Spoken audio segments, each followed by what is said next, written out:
Assalamualaikum warahmatullahi wabarakatuh. Pada bagian ini akan saya berikan gambaran tentang bagaimana di dalam ekonometrika saya memberikan simulasi dan juga contoh menggunakan Microsoft Excel tentang bagaimana misalnya ada suatu contoh kasus data variabel X dan Y lalu diolah dengan menggunakan Microsoft Excel untuk mengetahui analogi yang telah dibahas pada video sebelumnya tentang bagaimana penentuan garis regresi, maknanya, residualnya itu seperti apa, akan disimulasikan dengan Microsoft Excel.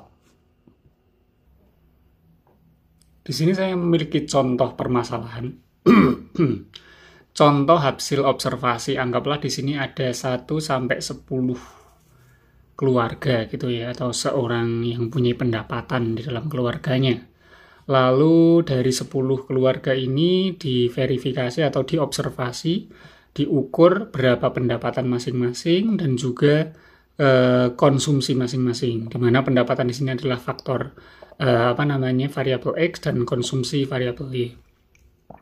Dari dua variabel ini, kita akan coba simulasikan bagaimana sih ketika kita berikan gambarannya tentang makna dari nilai residual, bentuk persamaannya. Lalu ini kan kita katakan ini adalah hasil sebenarnya kan gitu, karena ini didapatkan dari lapangan. Ketika dibandingkan dengan hasil perhitungan nanti seperti apa, selisih antara perhitungan ini kan nilai sebenarnya dengan nilai perhitungan seperti apa, sehingga nanti muncul nilai residual, visualisasinya seperti apa, itu semua bisa dipraktekkan dengan Microsoft Excel. Yang saya pakai di sini adalah WPS Office. Nanti kalau memakai Excel entah 2003, 2010, dan seterusnya, nanti tentu ada penyesuaian layoutingnya ya. Jadi silahkan disesuaikan. Dalam konteks ini, untuk 10 sampel, artinya ini datanya cross-section ya.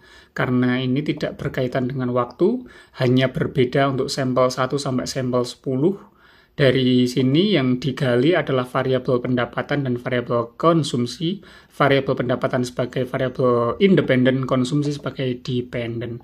Untuk membuat simulasi atau visualisasinya terlebih dahulu, saya akan mengeblok datanya. Jadi yang diblok hanya datanya, untuk respondennya dan juga judulnya tidak perlu diblok. Diblok seperti ini, lalu masuk ke menu insert, lalu cari scatter plot. Nah ini scatter plot namanya.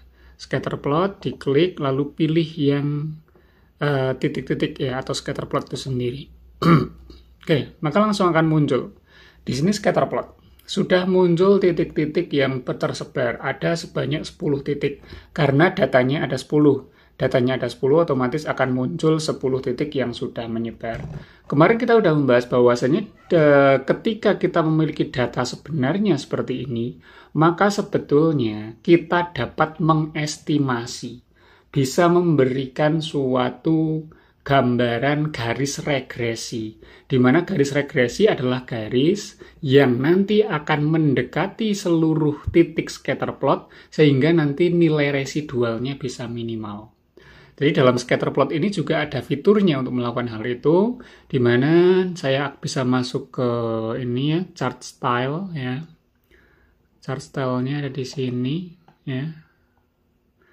Terus chart tool, maaf kalau di sini chart tool, terus quick layout.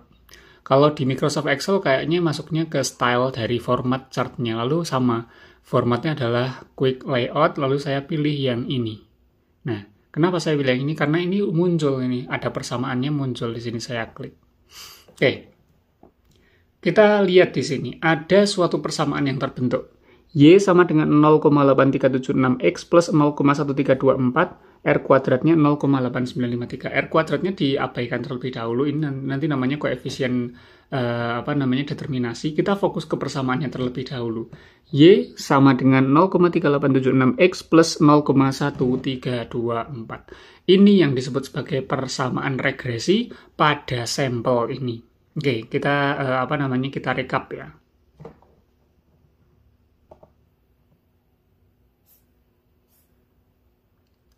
Jadi di sini kita punya data tadi, persamaan regresinya adalah Y.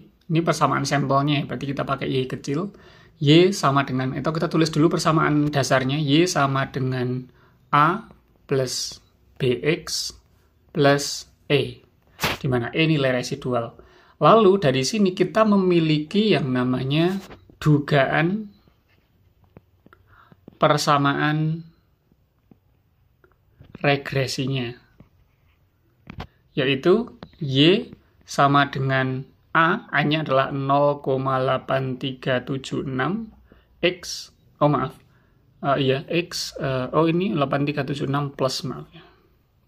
8376 plus 0,1324. Kita cek lagi coba. Oh, kebalik ya. X-nya ada di sini.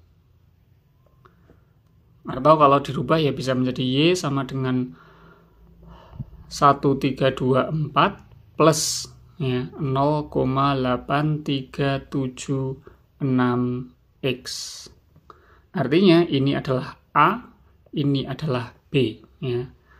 Nah, dalam konteks ini inilah yang disebut sebagai dugaan persamaan regresi ya. Di sini tentu saja nanti kalau kita berbicara tentang konsepnya ini, kalau di dalam hasil pengukurannya ya, dugaan ini tentu akan mendapatkan tingkat kesalahan, makanya di sini kita tambahkan plus E gitu. Nah, sekarang makna dari ini tuh bagaimana? Makna dari Y sama dengan 0,1324 plus 0,8376X itu seperti apa? Kita kembali ke Excel. Bisa dilihat di sini. Untuk ada suatu garis putus-putus yang mana dia mencoba untuk mendekati semua titik.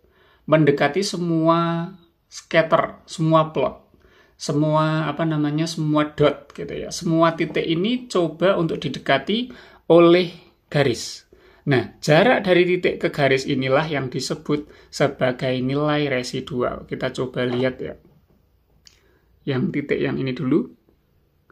Ini merupakan poin ke series point 24, 24,21,6. Jadi di sininya 24, di sininya 21,6. Bisa saya masukkan kursornya lagi ke sini. Bisa dilihat di situ 24,21,6. Berarti ini data yang data yang pertama. Data yang pertama 24, 21,6. Ini terletak pada titik yang paling kiri ini.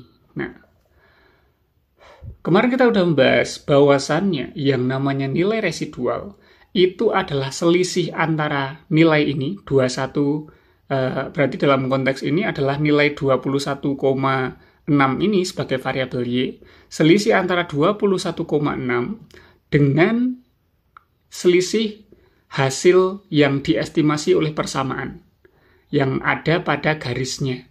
Jadi selisih dari titik menuju garis itulah nilai residual. Bagaimana cara kita bisa mengetahui berapa nilai residualnya? Kita bisa menggunakan fitur yang ada di Microsoft Excel. Kita masukkan saja di sini judulnya misalnya kita katakan nilai residual. Nilai residualnya bagaimana? Kita masukkan rumus. Rumusnya sesuai dengan rumus yang ada pada Y ini. Jadi ini adalah nilai Y yang sebenarnya, nilai Y yang diukur di lapangan, sedangkan yang akan saya buat ini adalah nilai Y yang berdasarkan pengukuran. Berarti sama dengan 0,1324 ditambah dengan 0,8376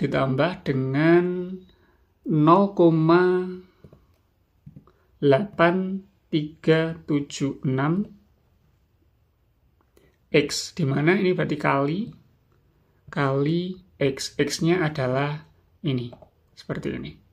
Selesai, kita enter. Oke. Jadi ini adalah nilai Y hitung. Oh maaf, berarti bukan residual ya. Ini adalah Y hitung. Ya, ini saya geser dulu, Ctrl X. Ini adalah Y hitungnya. Ctrl C, saya paste ke bawahnya, Ctrl C, saya paste di bawahnya. Seperti ini. Jadi Y hitungnya ya berbeda dengan Y pengukuran. Ini kayak semacam dunia nyata menyatakan seperti ini. Sedangkan ketika diolah dengan statistik, ternyata dia memperkirakan hasilnya seperti ini. Dan bisa dilihat, hasil perkiraan dan hasil perhitungan itu memiliki selisih, memiliki perbedaan. Bisa kita lihat bahwasannya garis ini tidak semuanya nempel di titik. Artinya titiknya tidak nempel di garis secara pas. Jadi ada yang menjauh ke atas, ada yang menjauh ke bawah titiknya. Karena apa? Karena yang namanya statistik, yang dia menguji sesuatu yang stokastik, pasti dia memiliki yang namanya tingkat kesalahan. Nah, kesalahan ini dalam konteks regresi atau jarak antara titik dengan garis ini disebut dengan nilai residual. Ini kan pada titik ini 21,6, sedangkan pada garisnya, ini jadi kalau garis ini ya, kalau kita zoom, ya, ini pada garis ini garis ini kalau misalnya kita tarik ke sebelah kiri, ini hanya sekitar 20, dan 20, itu kalau kita lihat di sini, ini hasilnya adalah 20,23. Jadi kalau berdasarkan perhitungannya 20,23, sedangkan faktanya 21,6. Artinya apa? Ada jarak, ada residu. Nah, residu atau sisaan inilah yang disebut sebagai nilai residual. Ya, bagaimana cara menghitung nilai residual tadi? Ya tinggal dikurangkan aja. Sama dengan kita kurangkan antara nilai sebenarnya yang ini dikurangi nilai perhitungan, enter. Ini hasilnya nilai residualnya. Maaf, salah ya. Sama dengan nilai sebenarnya dikurangi nilai hitungannya, enter. Saya bisa copy ke bawahnya. Seperti ini. Nah, ini namanya nilai residual. Dan terlihat di sini, nilai residual itu ada yang positif, ada yang negatif.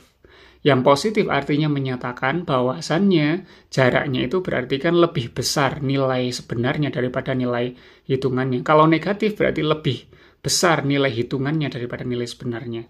Hukum pengurangannya. Lalu bagaimana? Berarti residual itu boleh seperti enggak?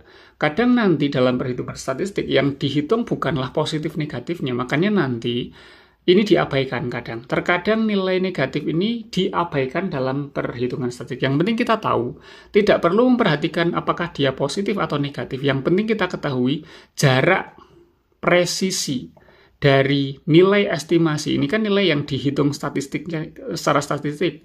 Dan dengan nilai sebenarnya itu kita bisa menemukan jarak tingkat kesalahan atau kita katakan residu atau sisaan sebesar ini. Dan bisa dilihat di sini 0,1, 1,14, 0,6 yang saya katakan ini merupakan nilai error ya, nilai error yang tidak begitu besar gitu. Artinya kita katakan garis residual ini ya, atau kita katakan sebagai garis regresi ini mampu untuk mengestimasi, mampu untuk memperkirakan kira-kira nanti di dalam populasi itu seperti apa. Ini kan hanya sampel, misalnya ini sampel dari suatu kabupaten atau desa.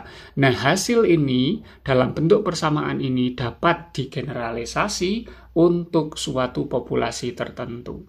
Tergantung dari keterwakilan populasi terhadap sampelnya, seperti itu.